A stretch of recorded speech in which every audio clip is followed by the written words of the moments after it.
మాస్టర్ను హాజరుపరచనున్నారు పోలీసులు.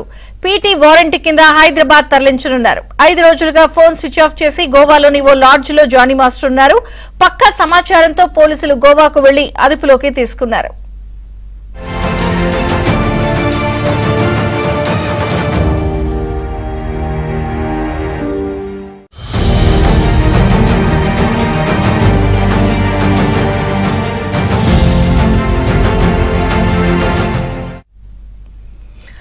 ఐదు రోజులుగా పరారీలో ఉన్నటువంటి జానీ మాస్టర్ ఎవరైతే లైంగిక కేసుల వేధింపుల కేసులో ఆరోపణలు ఎదుర్కొంటున్నారో ఆయన గోవాలో ఒక లాడ్జ్ లో అరెస్ట్ అయ్యారు. పక్కా సమాచారంతో ఎస్ఓటీ పోలీసులు అరెస్ట్ చేశారు. కోర్టులో ప్రొడ్యూస్ చేస్తున్నారు. పూర్తి సమాచారం క్రైమ్ ప్రతినిధి ప్రవీణ్ అందిస్తారు. ప్రవీణ్,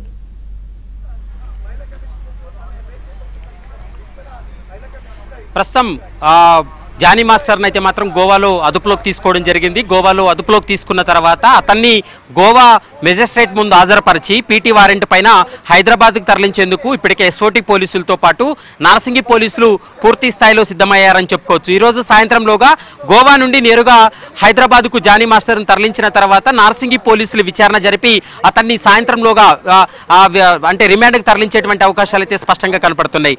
ముందుగా బెంగళూరులో ఉన్నాడని భావించినటువంటి టీం బెంగళూరు వెళ్ళింది. కానీ బెంగళూరు నుండి నేరుగా గోవాకు వెళ్ళినటువంటి పరిస్థితి కనపడుతుంది. ప్రస్తుతం గోవాలో ఒక లాడ్జ్లో ఉండగా జానీ మాస్టర్ని అయితే మాత్రం ప్రస్తుతం ఎస్ఓటీ పోలీసులతో పాటు నార్సింగి పోలీసులు అదుపులోకి తీసుకోవడం జరిగింది.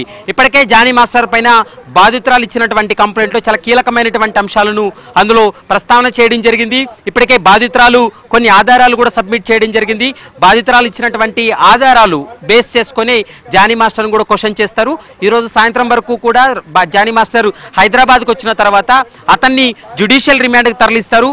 మరోసారి 3 రోజుల పాటు కస్టడీకి ఇవ్వాలంటూ కూడా పోలీసులు కోరేటువంటి అవకాశం ఉంటుంది. కొద్ది నిమిషాల క్రితమే పోలీసులు కూడా గోవాలో అదుపులోకి తీసుకున్నామనేటువంటి అంశాన్ని కన్ఫర్మ్ చేయడం జరిగింది. గోవాలో న్యాయస్థానం ముందు హాజరుపరిచిన తర్వాత పీటీ వారెంట్ పైన హైదరాబాద్కు తరలించి హైదరాబాద్లో విచారణ జరిపిన తర్వాత రిమాండ్కి తరలించేటువంటి అవకాశం ఉంటుంది.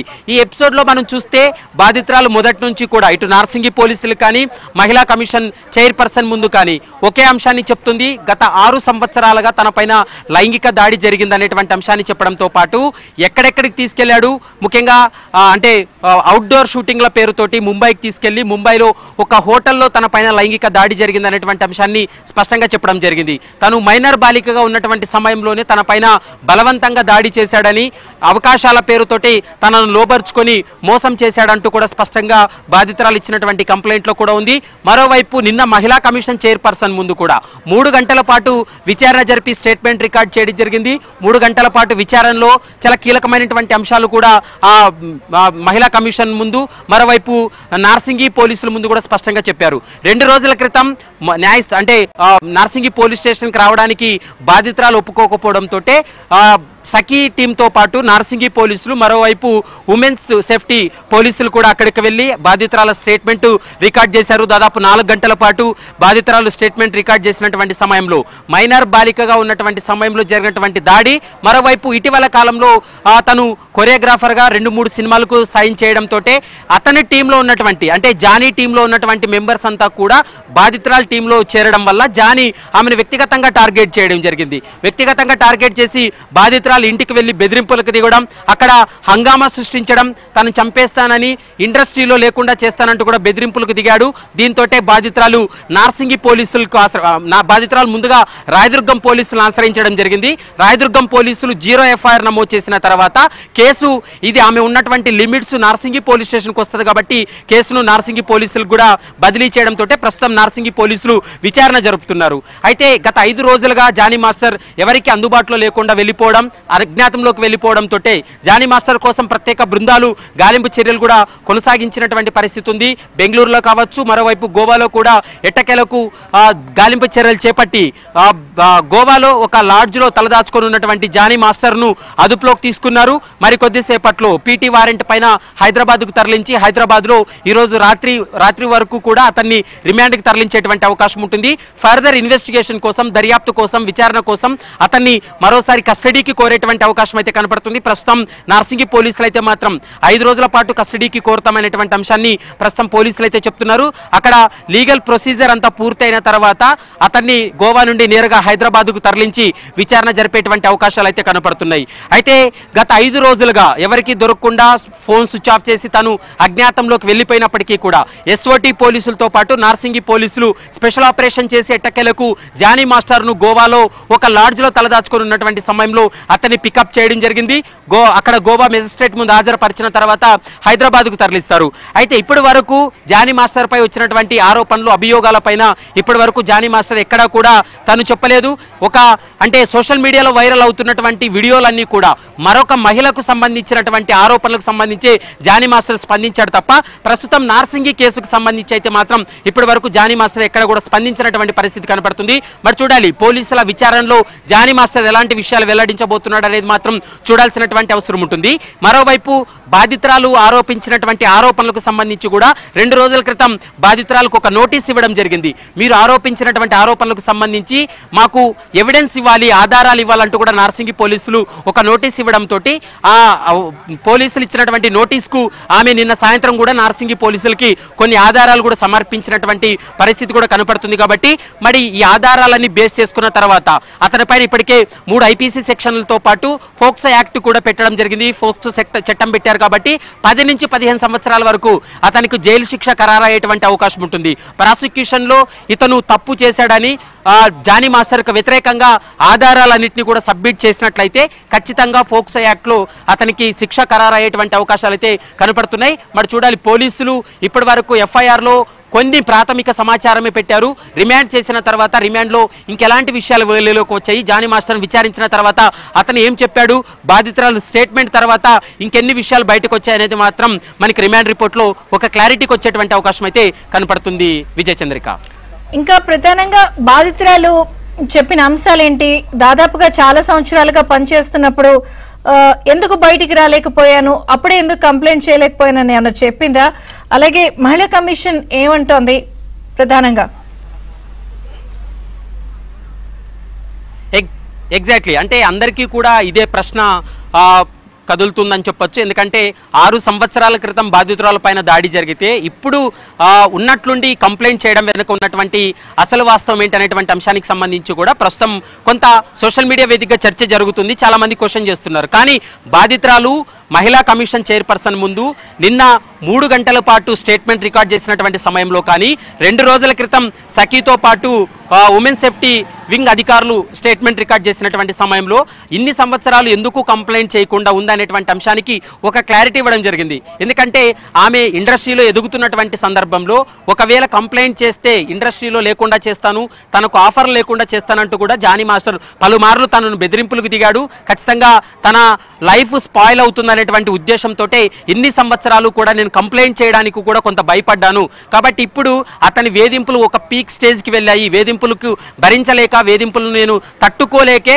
ఖచ్చితంగా పోలీసుల దగ్గరికి వెళ్తే న్యాయం జరుగుతుందని భావించే తాను పోలీస్ స్టేషన్లో ముందుగా కంప్లైంట్ చేశానని, తను ఒక మహిళ కాబట్టి తనకు భద్రత కల్పించాలి, భద్రత అవసరం, తన నుంచి థ్రెట్ ఉంది కాబట్టి మరోసారి వెళ్ళి మహిళా కమిషన్లో కూడా కంప్లైంట్ చేశాననేది బాధితురాలు చెప్తున్నటువంటి వర్షన్. కేవలం ఇండస్ట్రీలో తనకు అవకాశాలు ఇవ్వకుండా ఇండస్ట్రీ నుండి వెలవేస్తారనేటువంటి ఒక ఉద్దేశంతో తను ఇన్ని సంవత్సరాలు కూడా కంప్లైంట్ చేయలేదు. ఇప్పుడు తనకు ధైర్యం వచ్చింది, ఆ వేధింపులకు భరించలేక ఖచ్చితంగా మానసికంగా, శారీరకంగా చాలా ఇబ్బందులకు గురవుతున్నాను కాబట్టి ఇప్పుడు పోలీస్ స్టేషన్కి వెళ్ళి నేను కంప్లైంట్ చేశాను, ఖచ్చితంగా పోలీసులు న్యాయం చేయాలంటూ కూడా ఆమె ప్రధానంగా కోరుకుంటున్నటువంటి సందర్భం కనపడుతుంది. ఇప్పటి వరకు మీడియా ముందు కూడా ఆమె మాట్లాడడానికి ఇష్టపడడం లేదు. ఎందుకంటే మనం దాదాపు 5 రోజుల నుంచి కూడా బాధితురాలు ఇంటర్వ్యూ చేయడానికి, బాధితురాల కోసం మనం ప్రయత్నం చేస్తున్నాం. కానీ ఆమె స్పందించింది ఎట్టి పరిస్థితుల్లో తాను మీడియా ముందుకు రానని. ఎందుకంటే పోలీసులు కూడా పోక్సో చట్టంలో ఉన్నటువంటి బాధితురాలు మీడియా ముందు చెప్పొద్దను సుప్రీంకోర్టు గైడ్లైన్స్ ఉన్నాయి కాబట్టి పోలీసుల సూచనలతో తాను మీడియా ముందుకు కూడా రావడం లేదనేటువంటి అంశాన్ని బాధితురాలు చెప్తుంది.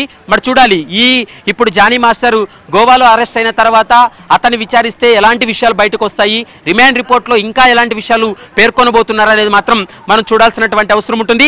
ఇప్పుడు ఒకవేళ జానీ మాస్టర్ను రిమాండ్ చేసినప్పటికీ కూడా ఖచ్చితంగా జానీ మాస్టర్ను కస్టడీకి కూడా కోరేటువంటి అవకాశం ఉంటుంది. 2-3 రోజుల పాటు న్యాయస్థానం కస్టడీకి ఇచ్చినట్లయితే ఫోక్సో చట్టం అయింది కాబట్టి ఫోక్సో చట్టం కింద కూడా కస్టడీకి తీసుకొని అతన్ని విచారణ జరిపితే మరికొన్ని సంచలనమైనటువంటి విషయాలు బయటపడతాయనేది పోలీసులు అయితే భావిస్తున్నారు. అలాగే జానీ మాస్టర్ భార్య వారి కుటుంబ సభ్యులంతా కూడా ఇది కుట్ర అని అంటున్నారు.